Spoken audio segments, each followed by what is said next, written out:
Hello and welcome to the Business podcast. I am your host, AJP John Poz from the Two Man Power. Of course, joining me is my co-host, the financial wrestling genius himself, Mr. Lavie Margolin. Lavie, how you doing today, sir? Hey, John, I'm doing well. I'm going to mention something that isn't in the notes and that we didn't plan for, John. I just wanted to say thank you to you for all the years that you've worked with the Taskmaster. Unfortunately, of course, we all know the passing of Kevin Sullivan, and really loved the show from MLW through, of course, the Creative Control Network. It was like sitting at the learning tree, the tree of woe, every week. And it made me really proud to be associated with this broad podcast network, like being one level away. So I've been, of course, enjoying the tributes and learning more about the business from you and Kevin Sullivan throughout the years. Well, thank you. Thank you for saying that. Thank you for mentioning that. Yeah, R.I.P. Sully, my boy, my buddy. But man, a crazy 4 years basically of podcasting with him. So a lot of good times, a lot of good memories with Kevin. Awesome stuff. Yeah, it seems like these things will go forever, but we have to appreciate the good times while they're here. Yes, that is for sure. As far as what's going on in the business, where did you want to start? What did you want to do some GCW talk? Yeah, so last time breaking news while we were recording, there was a typhoon coming to Japan. I don't know how that affected Japan overall. Hopefully, everyone is well. But I do know that Effie and Joey Janela could not participate in the LA show, which ended up, I believe, being a sellout for GCW. Then the next day, they were in Salt Lake City in a smaller venue there, the Clubhouse, which looked like it was pretty slow initially in terms of ticket sales, but um, 3 rows reserved is basically what it could fit, and that ended up being sold. I'm not sure if that was officially a sellout. So I think I mentioned last time I thought it was the second or third time that they were there, but really it was the first time. But we had been talking about it for so long, so that I got confused. But really, one of the most interesting things is a little bit old, but I came across it and really enjoyed it as well. Was an interview that Ariel Helwani had done with Josh Barnett talking about Bloodsport. So it was confirmed. I don't think it was a secret, but it was confirmed that Bloodsport, if I'm using the words correctly, is co-owned between Josh Barnett and GCW. That Barnett, to get involved, he said that he needs to be the one that books it. And at least in the interview, Barnett was sort of like passing along sort of the elements about the business, how many people would have been at that show, that they were talking about the pre-WrestleMania show, and he said that Brett handles things like the attendance. So one interesting thing was that Joe Favorito, who is really a sports business expert, somebody that I follow for a while, he had an image from the American Dreams Mall tweeting out about the Harlem Globetrotters. And that looks like the space that GCW will use. I recognize that space. I think it's normally a hockey arena, where I think there's like minor league hockey that plays there, and that they've had I think it was arena football championship. So pretty cool space that they do there. As we're recording this, or actually not yet, but towards the end of the summer, of course, is going to be the homecoming shows in Atlantic City. The first night, which is usually stronger, has the fifth row. Most of those seats still available, so 4 rows deep, sold out. And the second night just has a few tickets in the second and third row, so plenty of tickets left in the fourth row. John, are you still considering going to those shows or one of those shows? I'm definitely thinking about it. I might not have to wait till last minute like last time where it sells out before I'm able to go. I know that now from GCW. Can't get tickets at the door, or don't risk getting tickets at the door because they might sell out. The first time that happened to me with wrestling was when the WWF got hot and used to go down like even Saturday night, like just go down on the box office and get some tickets. So I went with my father around, was it late, I guess early 98 and or maybe late, yeah, early 98, I would say. And Stone Cold was headlining, and they were like, "It's sold out." I was like, "It's sold out," not that there hadn't been right, like during during Diesel and Razor Ramon's, last shows that had sold out. I had my tickets in advance, but it just showed that the business is hot. So, not to make too much of this in terms of GCW selling out in Asbury Park, but sometimes you have to just plan these things early. Yes, definitely. Feel like I don't know. Feel like they're sometimes due to sell out, but sometimes you don't see it coming. For some reason, I didn't see that one coming, but I should have. I should have been more aware. What else is going on in the GCW landscape? So, just sort of looking ahead, at the end of this month is, of course, the show in Chicago, where I think generally we've seen that it's about 400 people. It's been reported in industry trade when it's sold out. So, there, the first row sold out, and some the box seating, which is very limited, sold out. But second row has 6 or more tickets, which is the maximum of what you can look at. The show in Detroit has plenty of tickets from the fourth row on. That's along with some promotion with of course the Insane Clown Posse, and the show going back to Rochester looks like that will be an easy sellout. From the fifth row, just has a few tickets left, and then it's into GA. But looking at GCW's extensive announced schedule already, so like I mentioned, Homecoming night 1 and 2. August 24th and 25th, Chicago on the 31st of August, Detroit on September 14th, the following day in Rochester, then back to Harrah's, the Philadelphia area on September 20th, Hartford the next day on the 21st, back to Atlantic City. So it feels like, I don't know, it hasn't been that hot a market, and they keep hitting it up. But October 12th and 13th in Atlantic City, then October 16th in Denver, back to LA, which is obviously working well for them, October 19th. Then the end of the month, San Diego, and then that brings them closer, not that close, but closer to Honolulu on November 2nd. Already announced Louisville on November 14th. Sauget, Illinois on the 15th, and the previously mentioned American Dream Mall show on November 23rd, so around Thanksgiving time. What about Maple Leaf Wrestling? What's the latest on that? So really cooking there in terms of Maple Leaf Wrestling. You'd think that they'd have the one show and then kind of go from there, but Scott D'Amore is really ready to rock, with Maple Leaf Wrestling. So first there was an article in the CBC.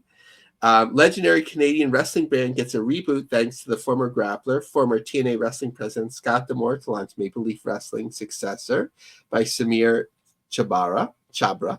For a professional wrestling promoter, D'Amore, childhood Saturdays in Windsor meant one thing: Maple Leaf Wrestling on cable television. It was what came through on Saturdays out of Hamilton. Every week, they took a match from one of the Maple Leaf Gardens house shows, live events, and they showed it on TV. And the only place you got to see that was on Maple Leaf. D'Amore's love for Maple Leaf Wrestling and pro wrestling in general eventually led him to enter the industry as a performer, as we know. D'Amore, 50, has secured the rights to the footage that remains of Maple Leaf Wrestling broadcast and has relaunched the brand under a new, albeit similar name, Maple Leaf Pro Wrestling. I think that's like just my aside. I think that's like pretty amazing that, you know, there was this whole nother catalog, which, you know, you can have these different shows from Maple Leaf Gardens, depending on the promotion that basically the Tunnies were working with. And this can launch your YouTube followers and social media where you can sort of like grease the wheels and get people that are into the old footage, and then you can really promote them the new footage. So it's not completely unique tack, but that really helps to get footing. D'Amore plans on releasing archived matches while also hosting new wrestling events. He plans to broadcast archival matches through online platforms like YouTube and Facebook, while once again hosting live matches beginning with 2 events scheduled for late October. D'Amore watched the promotion in the 70s and 80s. Okay, so there's the history. To the unwilling, he would run competing shows in the market and try to run you out of business, meaning the WWF. By a time frame, okay, so a little bit of history. I want to focus more on the now. Okay, so, okay. D'Amore says his goal for Maple Leaf Wrestling is multifold. While the promotion will honor the legacy of the past with archives of classic matches and broadcasts, D'Amore also wants to make sure Canadian pro wrestlers get a chance to show their skills. Canadian talent has to work twice as hard, 3 times as hard as U.S. talent. I think we can give that platform for Canadian talent to go out there and compete with the best in the world and show how good they are. Like, I think that's a great strategy. Just focus on like Canada, and they're bringing in talent like that. So really good article. I suggest that people go out and check that out.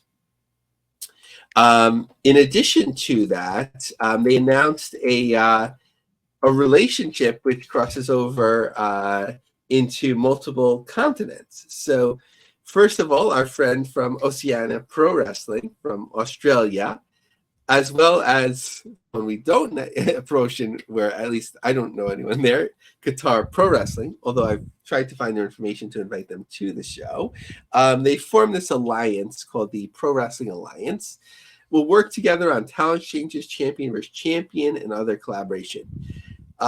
Begins on September 22nd when QPW champion Classy Ali defends his title in an already loaded OPW event in Melbourne, Australia. Then October 19th, QPW and OPW talent will be on deck as Maple Leaf emanates from Windsor with back-to-back pay-per-view events that will stream worldwide.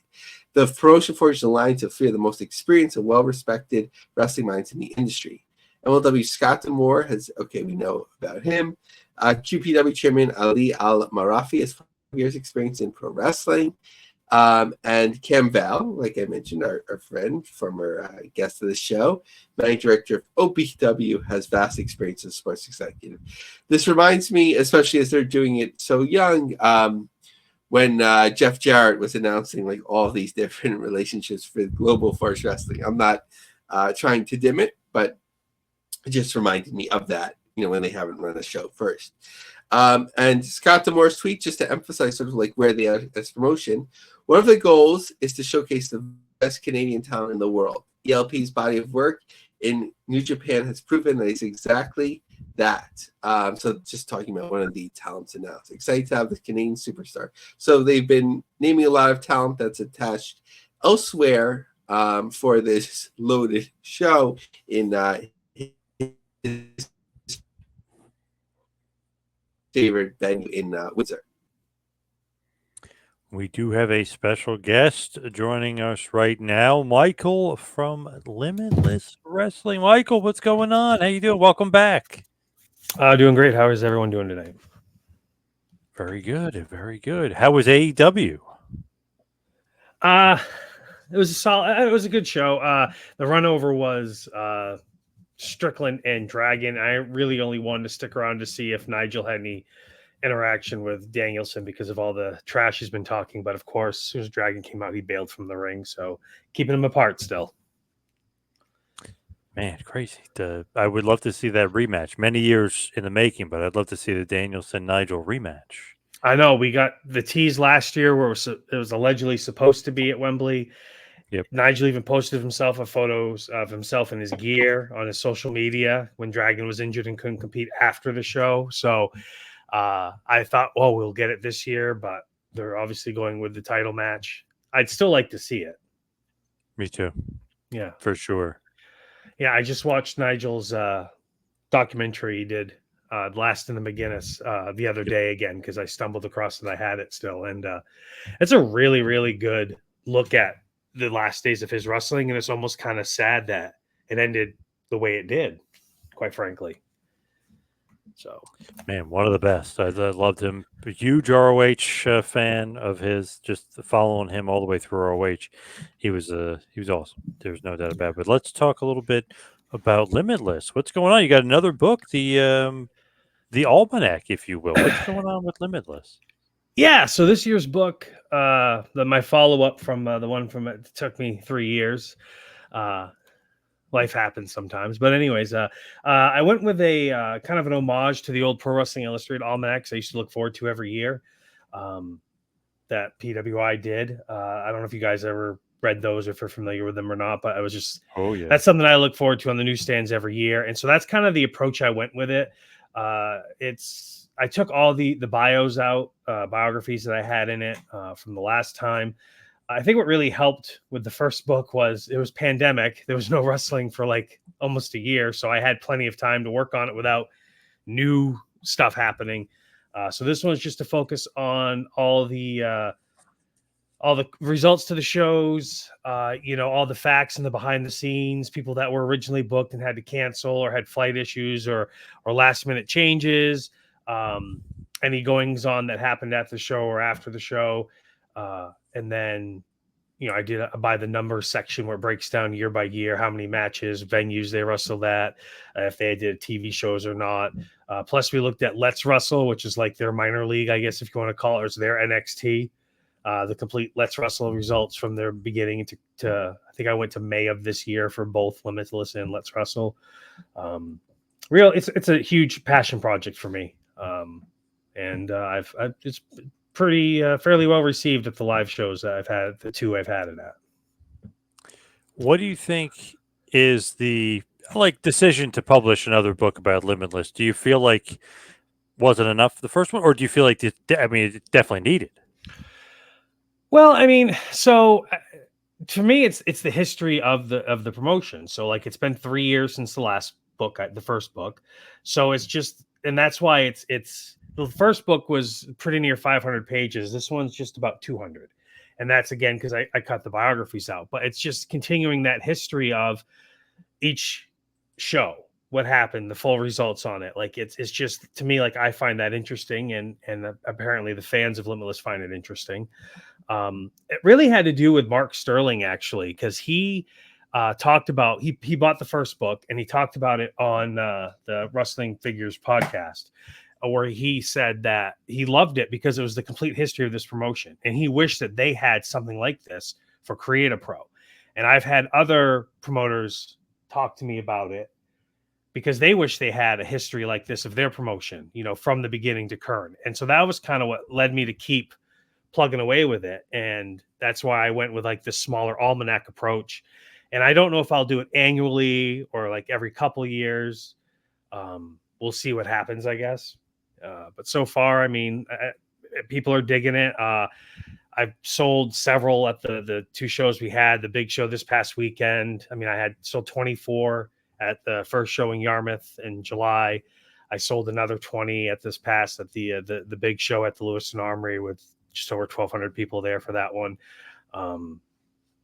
So if people like it and they want to keep picking it up, I'll keep making them. Awesome. They get continued success there. That's awesome. They obviously, people are loving them. That's very, very cool. So as far as the Almanac, basically, like you said, it's a couple of years after the first book. What in the business has changed for wrestling? What in Limitless business has changed in those 3 years? Well, I think pretty much everyone coming out of the pandemic kind of suffered. Like Limitless is a lot of their top stars that were bringing the people in before the pandemic got signed off by, AEW or they were in NXT for a while. And they kind of lost, I'm not going to say lost their fan base, but they really had to rebuild. So it's been a big rebuilding process the last few years for Limitless, building some new stars and trying to rebuild the fan base that kind of diminished because of the pandemic. I mean, I know a lot of people, even when the show started back up, they were still hesitant to go out. They were still hesitant to go into a crowd, to be in a large area with people. And that kept a lot of the fans away up here.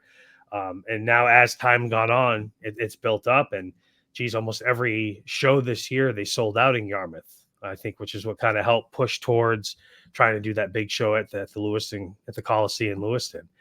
And watching those ticket sales click away week after week, as you go online and actually see the seating chart and see more and more seats gone, and to have over thousands ticket pre-sale, that's pretty significant.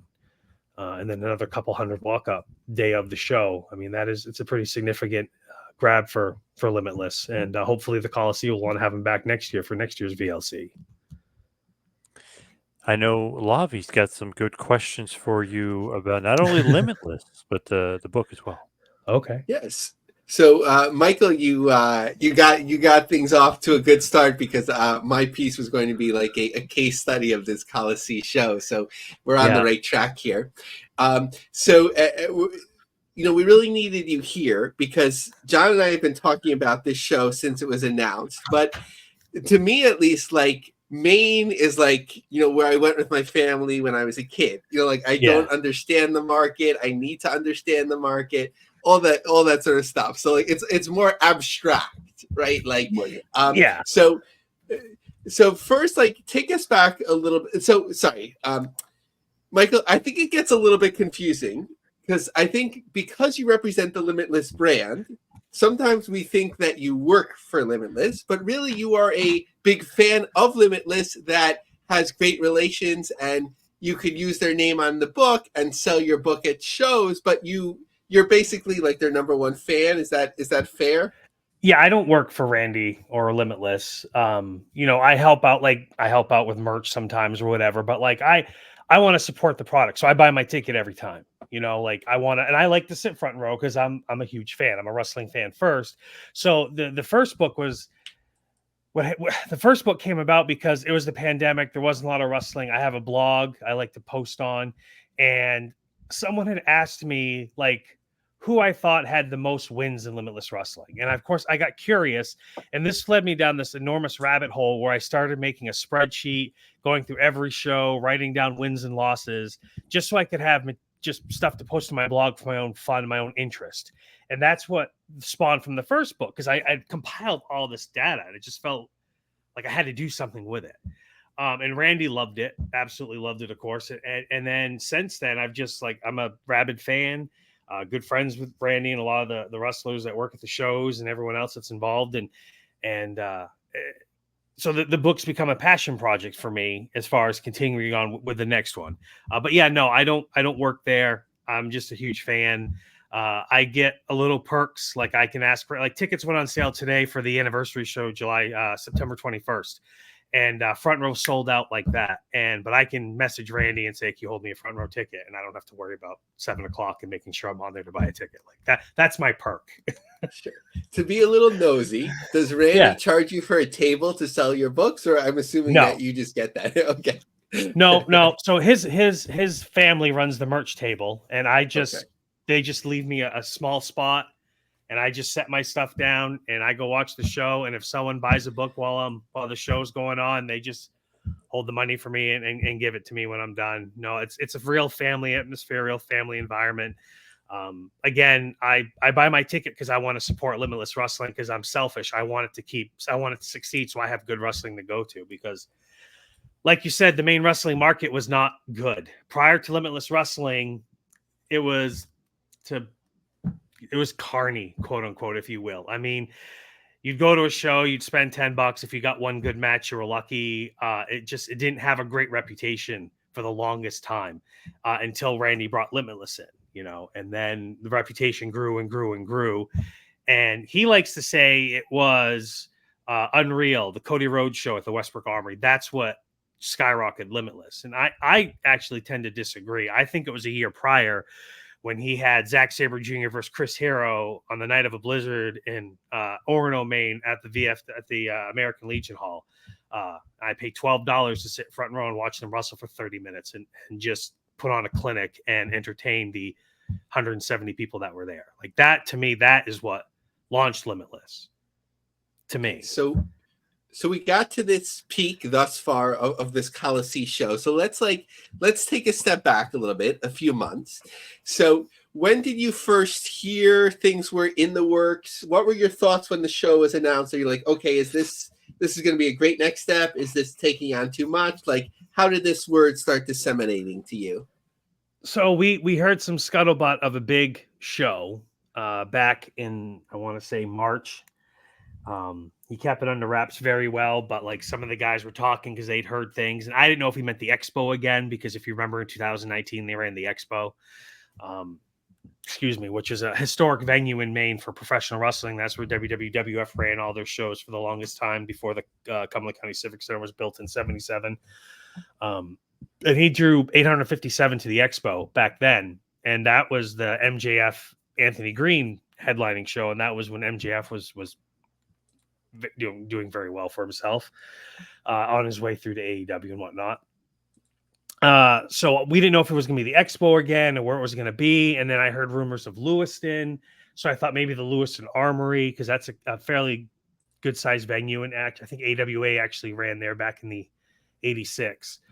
But then it was the Coliseum, and only WWF and Ring of Honor ran the Coliseum. They ran 3 shows between the two promotions. And Ring of Honor did a full, like a 3/4 arena, and they only drew like 800 people. And that was in the end of 2018 when wrestling was a pretty big boon, and Ring of Honor was doing very well then because they had the Young Bucks and Paige and Cody as before they all left to go do AEW.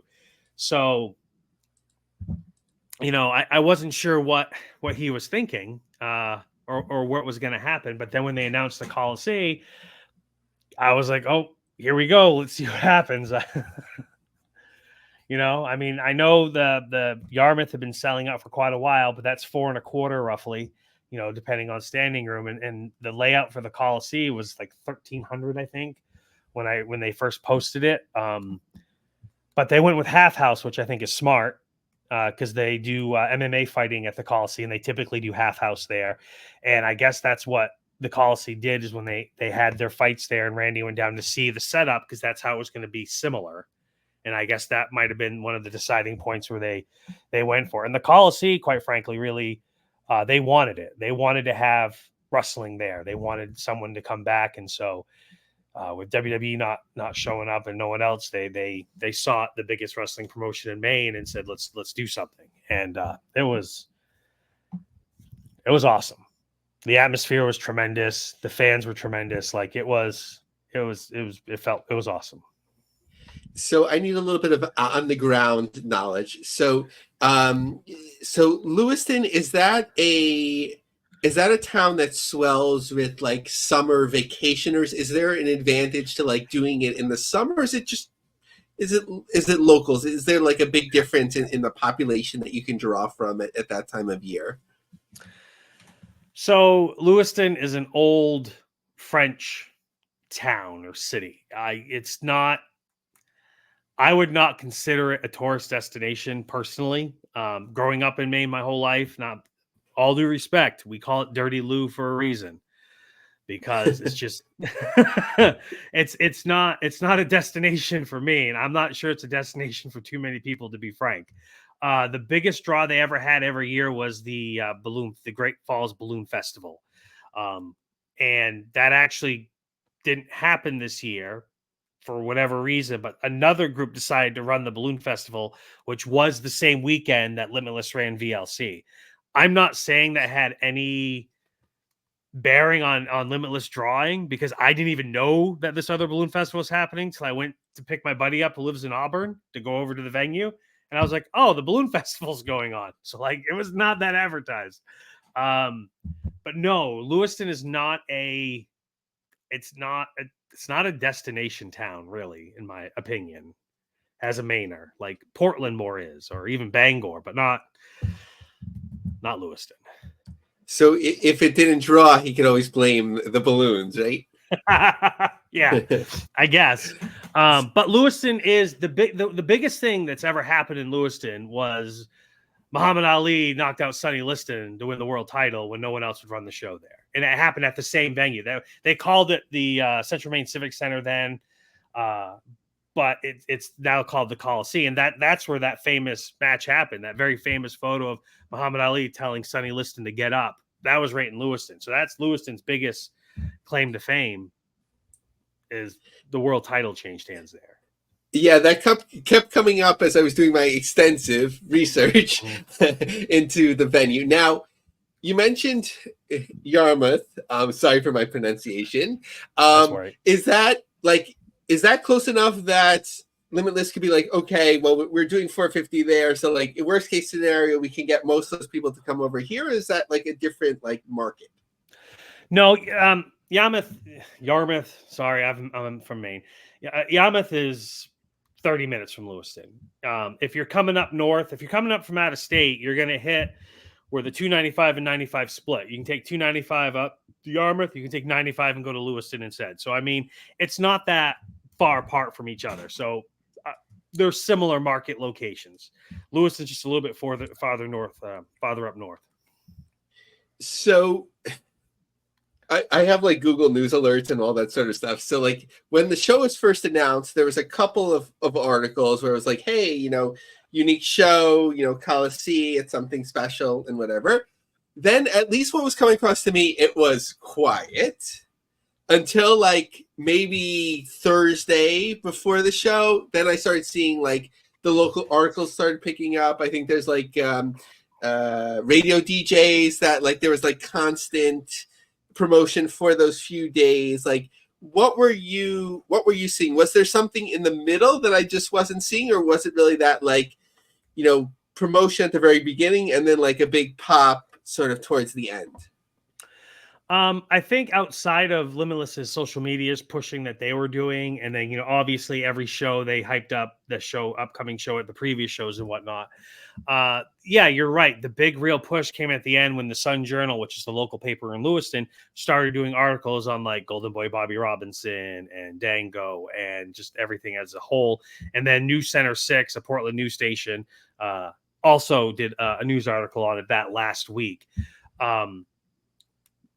2 weeks prior to the show, I think there's only one floor seat that was left because I was, for my own person, like my friends and I, we're chatting about it. I'm going online to the Coliseum's website and I'm looking at tickets, and you can literally see, on the layout what seats are left, and I'd have to dig back through a chat. But I mean, I think over a week prior to the show, there was over 800 tickets sold, almost 900. So it was doing well with its social media promotion, with local promotion. But you're right. I didn't see a big, like, larger push until the final weeks leading up to it. Yeah, if you need some of those screenshots, I was right behind you, obsessing over it.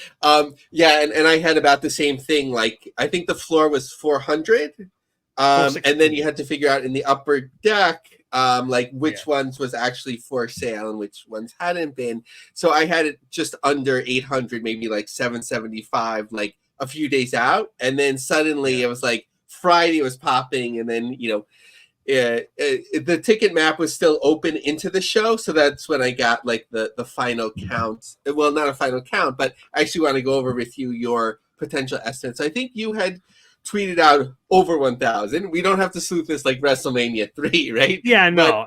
But I had seen like over 1,000. What was that? Cage Match had it like 1,200. One of the workers had it 1,500. What do you think's like? Where does this land? So I asked one of the people that work there what the count was, and he told me it was 1,050 pre-sale before the morning of the show. And I had asked how that compared to Ring of Honor, and he told me he'd have to go back and dig through the old records, but he has it somewhere. And I've emailed him because I'm like, I want to know for my own personal well-being.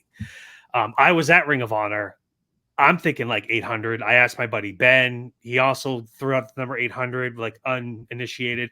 I asked Anthony Green, who was the first person to wrestle on the Ring of Honor show in Maine, and he also thought like 800. So like we all were looking at 800 people from our vantage points there as fans and workers in 2018 for Ring of Honor, and we were hoping Limitless would do better.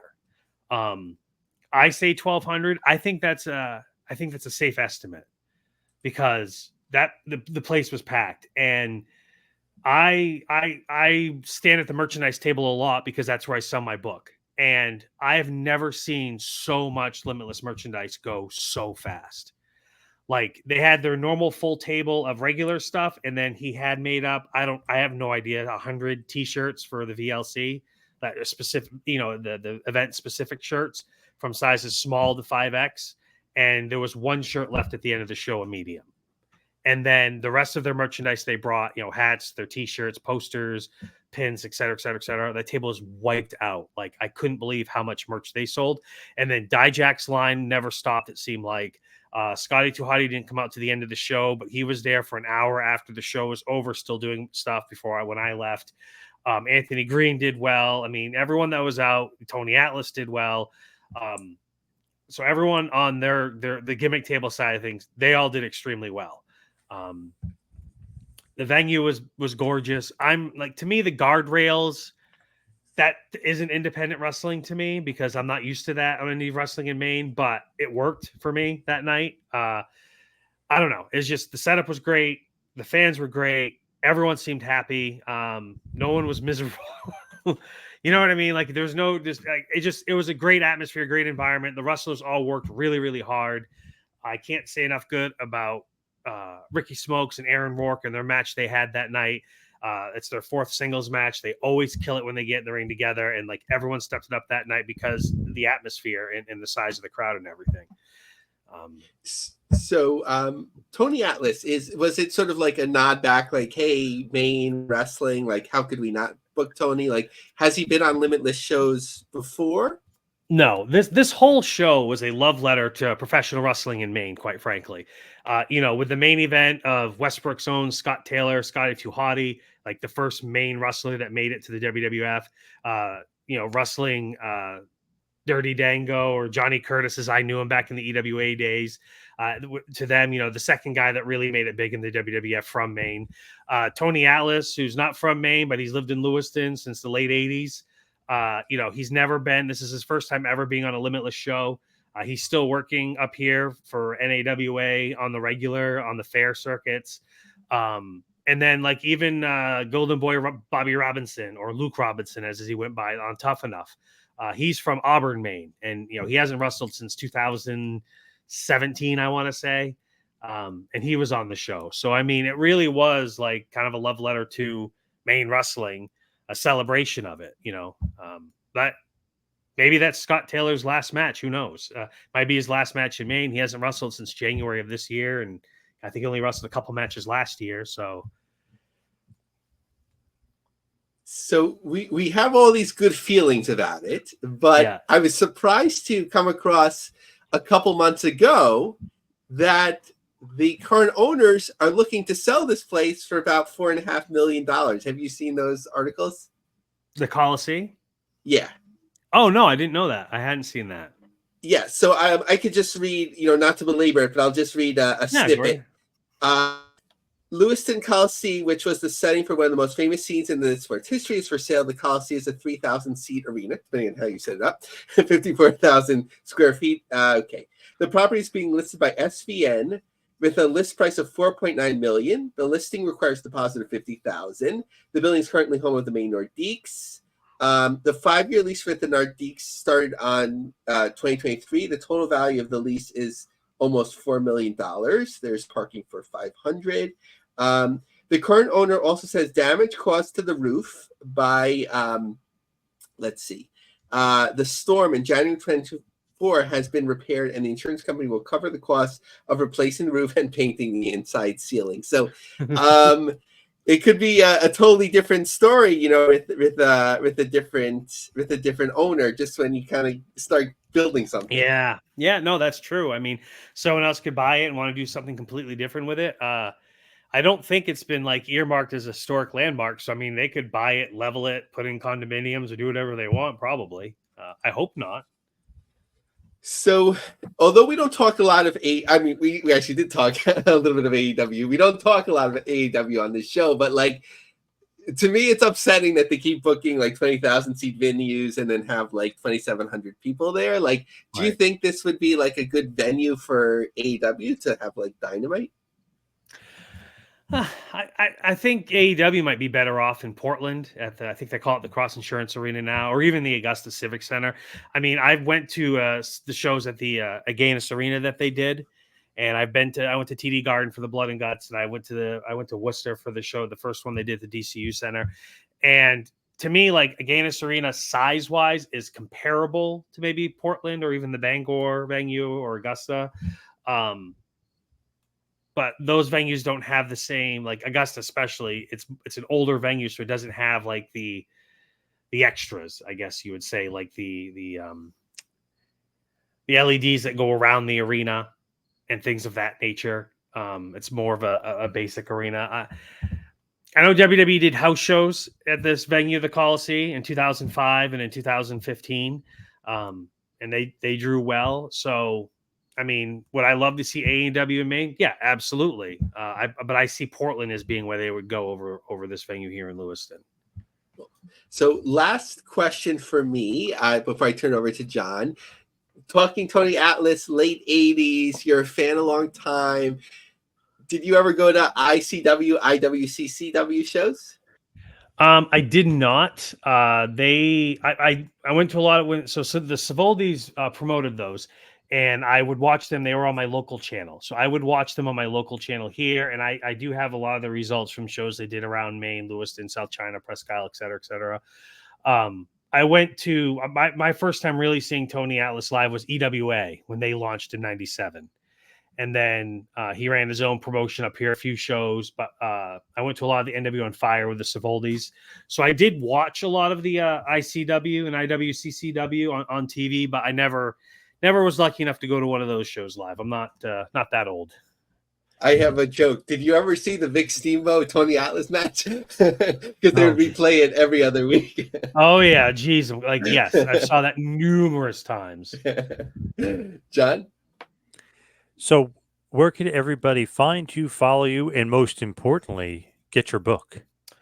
Well, the book is on Amazon because that's who I use for publishing. So if you'd like to pick it up there, you're more than welcome to. If you'd like to buy a copy from me direct, I'm on socials. It's Superstar ML on X or Instagram. I'm on Facebook. If you can find me there, it's just Michael Labbe. But yeah, if you want to get it from me, I can sign it and throw it in the mail for you, or you can come pick it up at live Limitless Wrestling show. What's the official title when they're looking on Amazon? Is it the Limitless Almanac? Is it? I think it's the Limitless Wrestling Almanac. Yeah, I don't think the 2024 is at the beginning of the title on Amazon. All right, everybody should get out there and check that out as Limitless is taking over Maine. There's no doubt about that. But Michael, thank you so much for all the time. Thank you very much for having me. I appreciate it. Thanks. Take care. Thank you, Michael. All right, Lavie, finishing off the news, let's talk about MLW. What's going on? What's the latest with MLW? Yeah, so not too much new, but just checking in because it's been a little bit of a while. August 29th in New York, in Queens, New York, Summer of the Beast, the smaller venue in Melrose Ballroom. Most of the reserve tickets are now gone, a few singles, so that should be a sellout, even with standing room. Center Stage in Atlanta, September 14th. Plenty of tickets left beyond the closest tickets to the ring. In Florida on St. Petersburg on October 4th. Let's see. Maybe one ticket in the 2-3 tickets in the front row, some of the second row left, and a fair amount of the third row and beyond still remaining there. And then they'll have in Cicero and Lucha Apocalypse. They still have a while on November 9th. So looking, especially Atlanta and Chicago area, looking for some past results that strong attendances. What about WoW? I see that they've got shows coming up with tickets available. Yeah, so this was, for some reason, I thought it happened already earlier, but they have these multi-day shows in California, which we talked about, the Chamber of Commerce supporting it and so on. So when you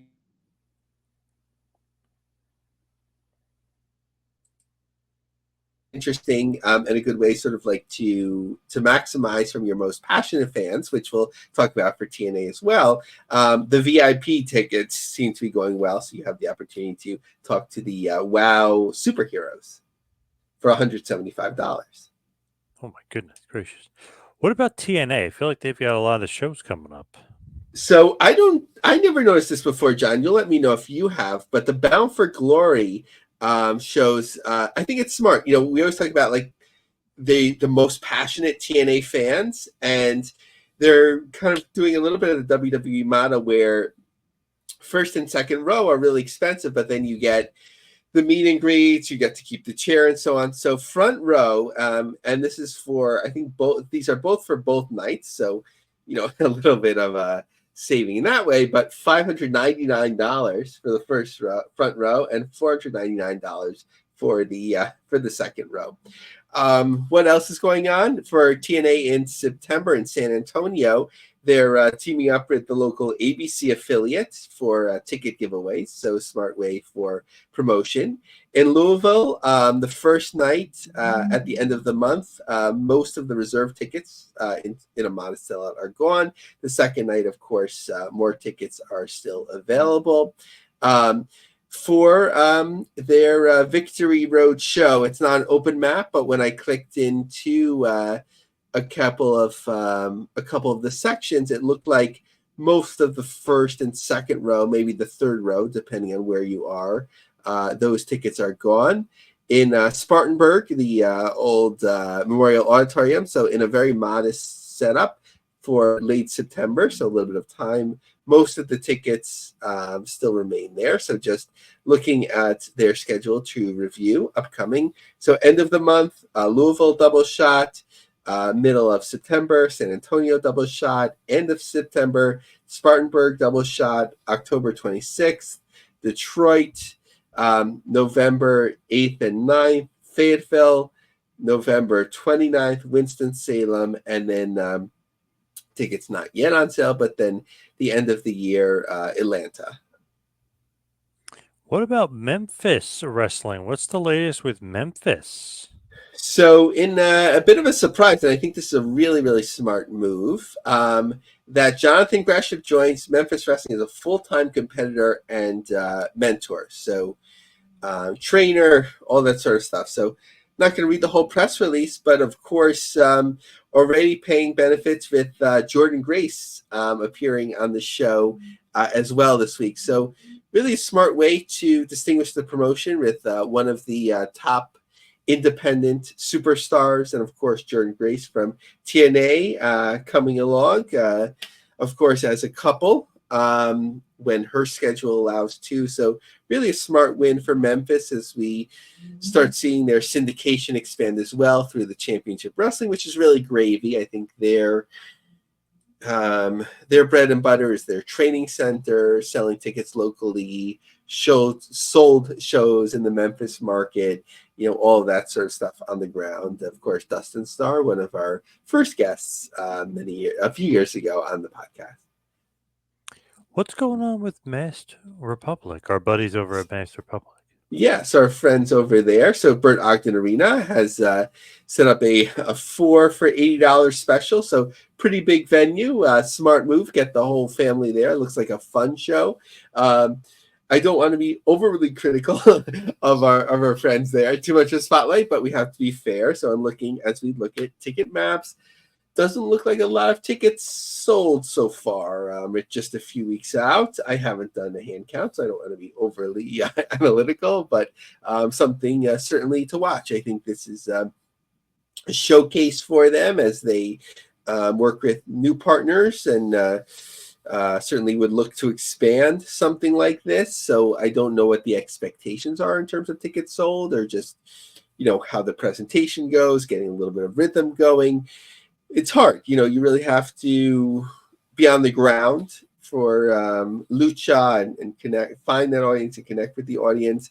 They're doing some interesting stuff like that authentic Arena Mexico feel, if you can't get to Arena Mexico, certainly here in the States. So looking forward to seeing how this ticket promotion goes. Now, what is the latest on Triller? Is there some sort of controversy going on with Triller? So I want to be careful here. I kind of turned it how you doing, Triller, because there's certain signs that concern me a little bit, but I can't pass judgment to say, like, this is, what's going to happen, or this is what I feel will happen, and so on. But I think as there's such an important part, not only to the combat sports landscape, but pro wrestling landscape, certainly they've expanded their relationship with AEW recently. There's things are moving along with GCW, so things look positive, but sort of like when you look a little bit under the surface, I have questions. So what am I talking about? So White Diamond Research, so these are not my words, this is White Diamond Research, issued a new research note on AGBA Group, saying, of course, we know that they're looking to merge with Triller, saying that the $4 billion valuation for the merger between the company and social media company Triller is a made-up number that is far from reality. Before the merger announcement, White Diamond alleges that Triller and AGBA were both failed, almost bankrupt companies with little to no value, and argues that there is no logical business reason for AGBA and Triller to merge, as they are in different sectors with zero synergies, and both have proven incompetent management. Not my words, I'm just reading the article. Further, White Diamond claims that AGBA's deal with predatory lender Yorkville has terrible terms for its investors. Then, as AGBA is already a public company, they had a 10Q recently. So this was interesting to see promissory notes receivable from Triller. In connection with the first and second prepaid advances issued by Yorkville under A&R SEPA and the second A&R SEPA, Yorkville advanced $8 million to Triller, and Triller issued promissory notes to the company on April 25th, 2024. The promissory notes receivable from Triller included interest receivables from Triller. Subsequently, in July and August, the company further advanced an aggregate amount of $15.7 million to Triller for its business operation purposes. So almost $26 million over the last several months, or I guess within 2024, is going from Yorkville to Triller to fund business operations. Right? So sometimes I don't know exactly what that's being for. Sometimes one could speculate, right, that Triller is going through cash and needs it to keep things running, right? But that's just speculation. But there's been some turnover in any company. There's turnover, but there's been some notable turnover at Triller.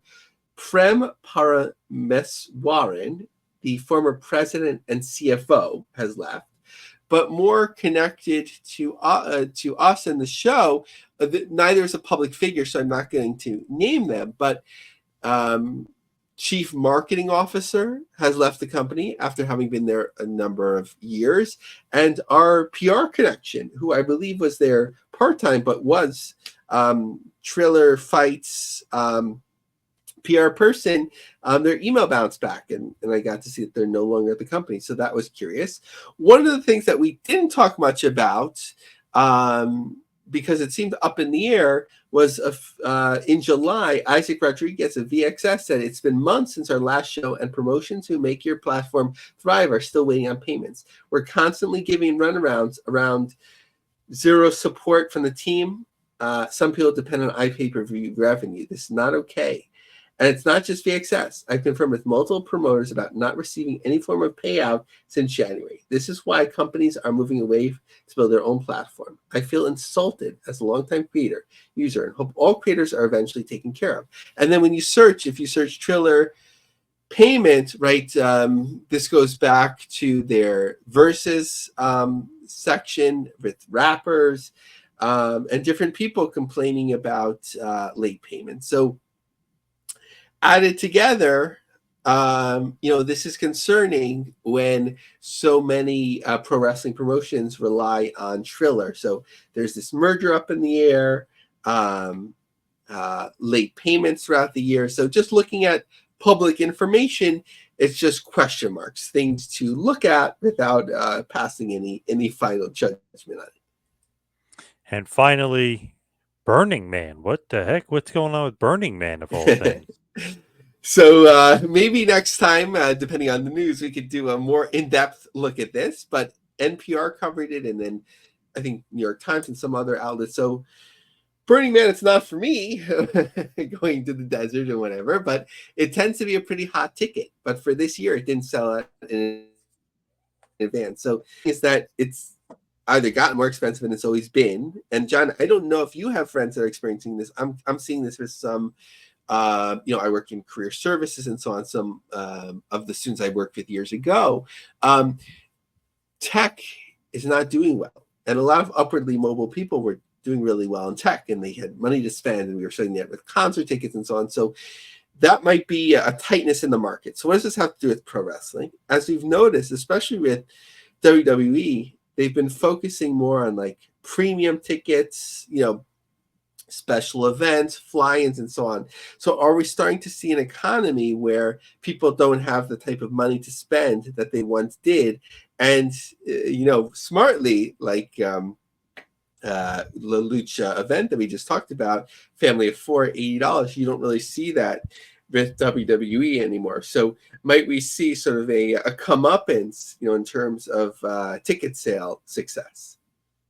Oh, interesting. I was wondering the Burning Man tie-in there. Very, very interesting. But let's wrap this Hopefully we'll talk bad about it a boy little up. bit more. Yeah, we'll talk about it definitely more in the future. But let's wrap this bad boy up and hit the plugs. You follow me on Twitter and Instagram at 2Man Power Trip. Lavie, what do you got going on? Yeah, check us out on LinkedIn, right? The Business of the Business. Follow me on X, Lavie Marg, Lavie Marg, and check out some of my long-form articles and book reviews on LionCupJobSearch.com. All right. Thank you, everybody out there, for tuning in. See you right back here next week for a little Business of the Business. We'll see you next week, folks.